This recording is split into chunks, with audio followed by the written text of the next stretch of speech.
बोलिए अयोध्या धाम की जय। आज हम उपस्थित हैं भगवान श्री राम की जन्मभूमि और अपनी कर्म भूमि श्री धाम अयोध्या। अयोध्या की महिमा कहाँ नहीं गाई गई है। प्रत्येक शास्त्रों में अयोध्या की महिमा गाई गई है। महर्षि वाल्मीकि ने वाल्मीकि रामायण में लिखा है, अयोध्या नाम नगरी तत्रासील लोक विस्तृता मनुना मानवेंद्रेण या पुरी निर्मिता स्वयं। अयोध्या नाम नगरी, ये अयोध्या नाम की नगरी जो है ये बड़ी प्रसिद्ध नगरी है। इतनी प्रसिद्ध है कि आज के समय की अयोध्या और भगवान राम के समय की अयोध्या दोनों जन जन तक व्याप्त है। दोनों की चर्चा घर घर में हो रही है। आज हम आए हैं विशेष अयोध्या का महात्म्य लेकर।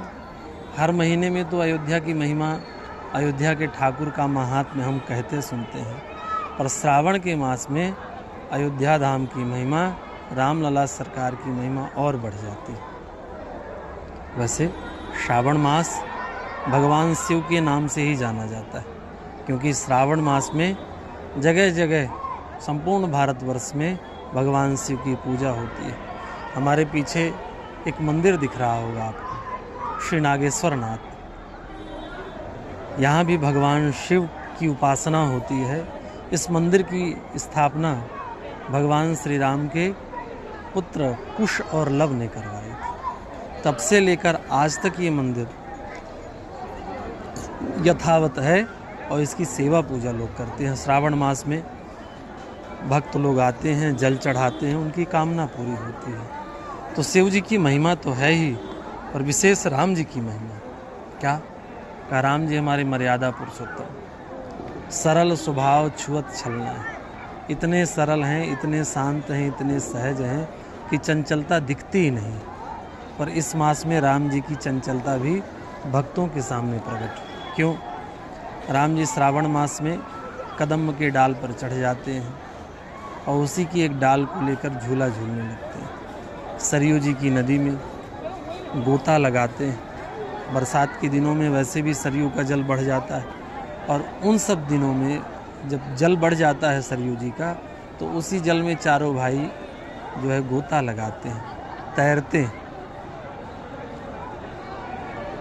श्रावण मास में वृंदावन में भी झूलन होता है। वृंदावन में कहा जाता है भगवान श्री कृष्ण एवं भगवान महारानी श्री राधा रानी वृंदावन की कुंज गलियों में झूला झूलते हैं। उसी तरह से अयोध्या में भी झूलन उत्सव होता है। 15 दिन भगवान झूलन झूलते हैं। श्रावण शुक्ल तृतीया से मणि पर्वत में झूलन प्रारंभ होता है। मणि पर्वत क्या है? नाम से तो ऐसा लगता है जैसे मणि का पर्वत, और बिल्कुल वो मणि पर्वत था ही, मणियों का ही पर्वत था। पर अब नहीं है। मणियों का पर्वत कब था? कहा जब भगवान श्री सीताराम जी का विवाह हुआ तो महाराज जनक ने मणि भी इतनी भेजी कि अयोध्या का राजकोष भर गया। अब चिंता हो गई महाराज दशरथ को कि अब ये दहेज में मिली मणि कहाँ रखी।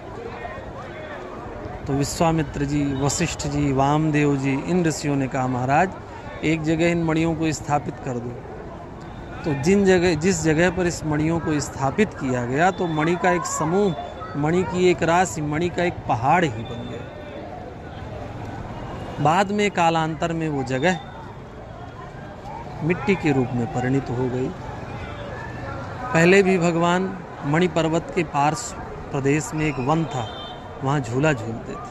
श्री जानकी जी के साथ राम जी झूलन झूलते थे। राम जी श्री जानकी जी को झूला झुलाते थे और जानकी जी श्री राम जी को झूला झुलाते थे। और सखियाँ गाती थी, झूले नवल ही डोरे पिया प्यारे संग बनि स्थनि श्यामा,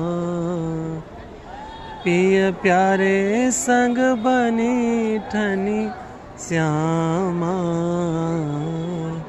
झूले नवल ही डोरे, पिय प्यारे संग बनी ठनी श्यामा,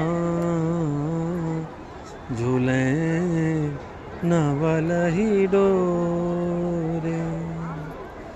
तो राम जी श्री जानकी जी के साथ अष्ट सखियों के साथ मणि पर्वत में झूला झूलते थे। देखो राम जी इतने सरल हैं, इतने सहज हैं, कभी किसी से कुछ नहीं कहते। पर श्रावण के मास में अयोध्या में जितने भी ठाकुर होते हैं वो सब के सब मणि पर्वत में झूला झूलने के लिए चले जाते हैं। सबकी चंचलता मणि पर्वत में दिखती है। मणि पर्वत कोई सामान्य जगह नहीं है।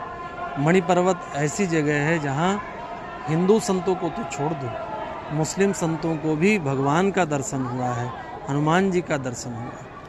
मणि पर्वत में एक मुस्लिम संत थे जिनका नाम था शीर्ष पैगंबर, उनको हनुमान जी का दर्शन हुआ था। और शीर्ष पैगंबर की मजार आज भी मणि पर्वत में बनी हुई है। ये मणि पर्वत इतना दिव्य स्थान है। तो ये श्रावण मास भगवान शिव के लिए है ही, पर हम राम भक्तों के लिए भी श्रावण मास वरदानदायक है। श्रावण मास में अयोध्या की प्रत्येक मंदिरों में, कनक भवन में सोने का झूला है,